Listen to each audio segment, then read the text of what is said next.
Estamos recebendo aqui nos estúdios do programa Estado da Notícia o Danilo Costa, ele que é representante regional do Sindifazenda aqui no Amapá e vem falar sobre uma situação que está indignando os servidores da Receita Federal. Um bônus de eficiência foi criado apenas para 2 categorias dentro da Receita e isso não é justo com todos os servidores. Boa tarde, Danilo. Boa tarde. A gente está hoje em assembleia nas quartas e nas quintas-feiras, tá? Discutindo justamente a não inclusão dos servidores administrativos do Ministério da Fazenda no bônus. Tá?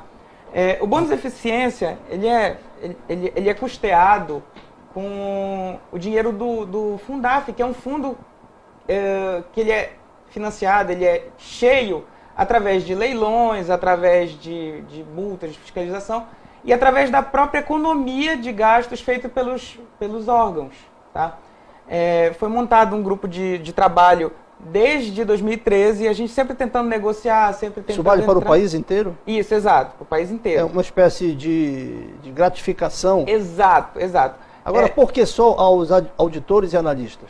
Nós também queremos saber. O governo até hoje não deu um motivo. Pois é, para o nosso ouvinte, telespectador entender melhor, no caso, existe um orçamento próprio da Receita Federal. Se os servidores mantiverem uma economia tanto nos gastos, como também na arrecadação por meio de projetos, esse bônus ele atende apenas a 2 categorias? Exato, exato. Dentro do Ministério da Fazenda, e nesse caso aqui, falando da parte de arrecadação, existem... No caso da Receita Federal, 3 categorias. Existem auditores, analistas e administrativos. Tá? O bônus está sendo restrito apenas aos auditores e analistas.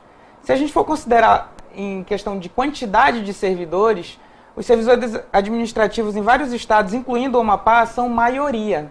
Quantos por cento a mais que os analistas por e auditores? exemplo, aqui, a gente seria entre 60% e 70% dos servidores. Sendo que, por exemplo, dentre os itens que compõem o bônus também, existe uma parte da gratificação referente ao atendimento.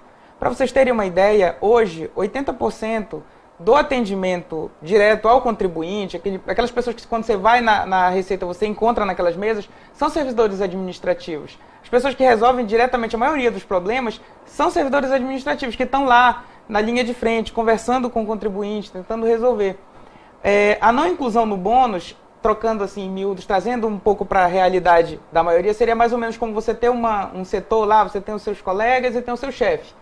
Imagine que você vai, junto com os seus colegas e o seu chefe, você vai e consegue alcançar uma determinada meta e o setor ganha uma bonificação. Ao invés da bonificação ser dividida com todo mundo, ficaria só para o chefe. Seria mais ou menos isso. Vocês têm noção assim, de quanto a Receita já chegou a pagar de bonificação para um auditor? Na verdade, o bônus, ele não foi, ele está em estudo na... ainda não está em execução? Não está em execução, ele está ainda em estudo. É por isso que vocês estão se antecipando em fazer um movimento reivindicatório, né, de querer também participar do mesmo direito do analista e do auditor. Exatamente. O que acontece? A comissão especial, ela está sendo formada agora, essa semana, tá? Obviamente... Isso demorou um pouco por conta da votação do impeachment, a situação do Congresso estava bem confusa. Tá? Então, no momento, está em formação a comissão especial do projeto de lei 5864, que é o que trata disso aí. E aí, a Receita Federal vai ser, a Receita, o Ministério da Fazenda, o Ministério do Planejamento, vão ser consultados nesse momento do estudo da lei. Tá? Então, o que a gente quer? Chamar atenção para o fato da gente não estar incluso, tá? E, de certa forma, provocar o governo a solicitar a inclusão, porque o governo tem essa prerrogativa. O governo pode chegar e dizer, olha, eu quero incluir sim os servidores administrativos. Já há uma sensibilização por parte das autoridades, dos comandantes da Receita Federal no Brasil? Então, na verdade, a gente está hoje no 2º dia de mobilização. A gente tem tido muita... digamos assim, muita contribuição de parlamentares. A gente está utilizando os representantes regionais de todos os estados para tentar... federais, senadores. Exatamente. O pessoal do Legislativo para apoiar a nossa causa, para buscar justamente... para todo mundo que a gente explica a situação, todo mundo entende o direito que, de fato, a gente tem isso aí. E aí a gente está sim tendo um bom retorno, mas por hora a gente não tem resposta do Executivo, a gente não tem ainda resposta do secretário da Receita Federal, ministro da Fazenda, ministro do Planejamento. Por hora a gente ainda tem uma inércia. A gente até queria saber, se a gente não for incluso, por que nós não somos inclusos? Entende? Danilo, hoje pela manhã vocês estavam lá no auditório da Receita, aqui no Amapá. A gente está acompanhando até as imagens aqui que o pessoal lá mandou pra gente. Gostaria de saber o que foi discutido hoje lá, o que teve de resultado hoje nessa reunião que vocês fizeram. Ok. A gente, normalmente, quando a gente faz essas assembleias, não é aquela assembleia meio monolítica, simplesmente o representante falando. A gente abre principalmente para as ideias, a gente abre para os servidores, para os filiados chegarem e falarem, olha, eu acho que é assim, assim. A gente, muitas vezes, entre ontem e hoje, a gente teve algumas ideias em relação a como seria a inclusão do bônus.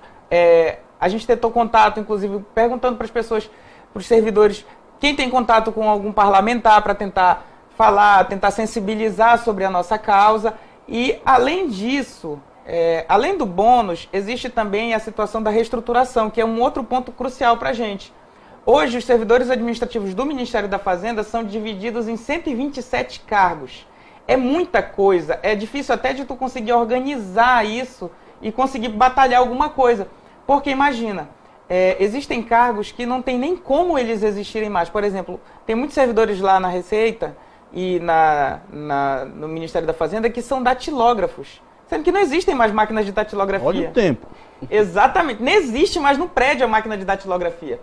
Então, assim, como os cargos são existem cargos antigos, cargos que foram herdados do ex-território, esses cargos precisam urgentemente ser reestruturados. A gente tem, inclusive, um projeto que o sindicato fez o estudo para... Seria uma reforma administrativa. Né? Exato, seria uma aglutinação e modernização dos cargos.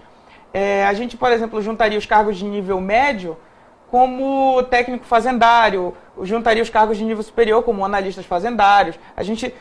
Ou seja, a gente atualizaria os cargos, tornaria... E fazer um enxugamento também, exatamente. Claro, né? Óbvio que para o próprio governo, assim, ao meu ver, até facilitaria, porque é muito difícil tu conseguires gerenciar 127 cargos. Mas agora tu tem 2, 3 cargos, fica muito mais fácil tu conseguir negociar alguma coisa. Quando tu incluir uma gratificação, tu consegue incluir sem precisar mexer muito.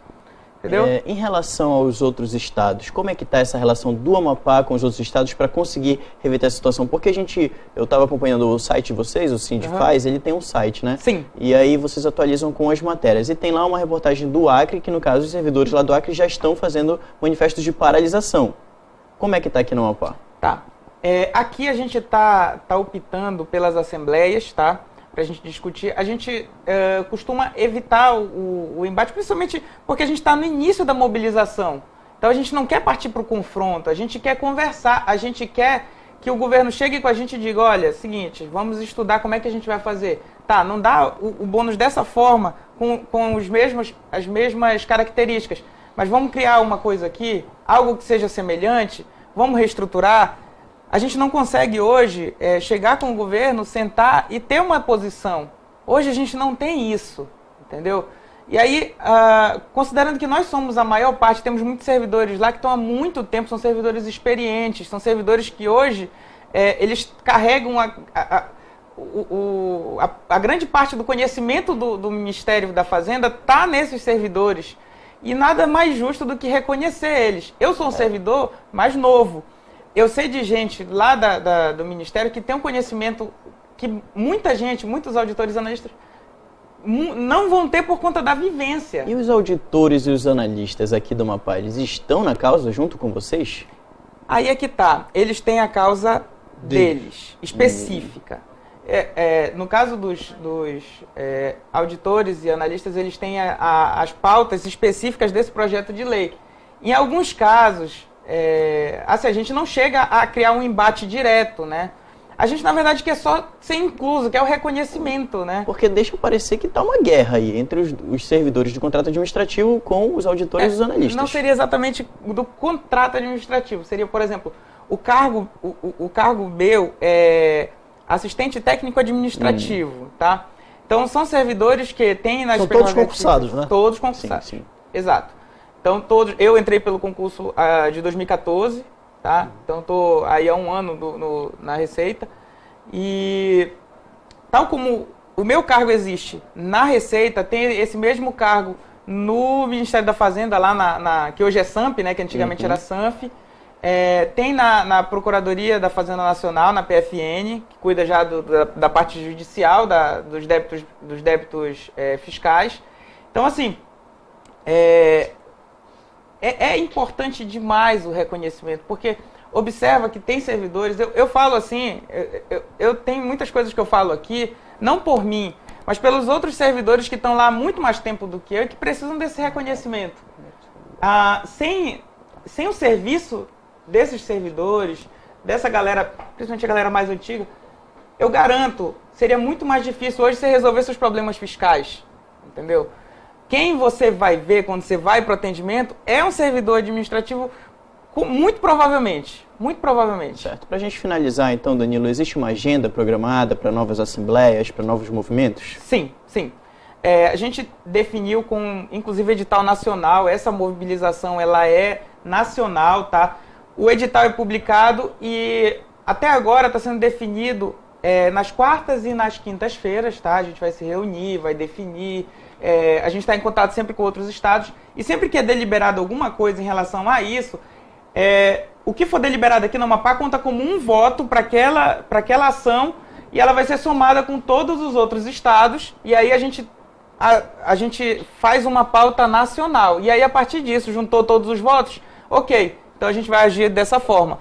Não tem aquele negócio, o Amapá vai agir diferente. Não, o Cid Fazenda, os servidores do Ministério da Fazenda estão nacionalmente unidos nisso aí. E ao meu ver, é uma luta justa, é uma luta que é por reconhecimento de servidores que estão lá e que tentam atender com presteza, com eficiência. O bônus de eficiência, na verdade, ele vem para reconhecer isso. E não tem como tu reconhecer apenas duas categorias. Tu tem que reconhecer a totalidade dos servidores. Por mais que não sejam o mesmo valor, mas que seja um reconhecimento que a gente veja, olha, eu estou trabalhando, eu estou fazendo isso aqui, estou fiscalizando, eu estou correndo atrás dos devedores para tentar regularizar a situação, para que a gente possa ser reconhecido. Porque é como eu falo, como eu costumo falar nas assembleias, a gente às vezes até recebe elogios, só que se tu chegar no supermercado para pagar a tua compra do mês com elogio, o caixa não vai receber elogio. O chefe me elogiou, legal, bacana. Tá certo. Tu não vai conseguir pagar com elogio. Tá certo. Obrigado, Danilo Costa, ele que é representante regional do Amapá, do Sindi Fazenda. E parabenizar também ao sindicato por buscar aí o direito de igualdade para todos os servidores. Obrigado pela sua vinda. Obrigado.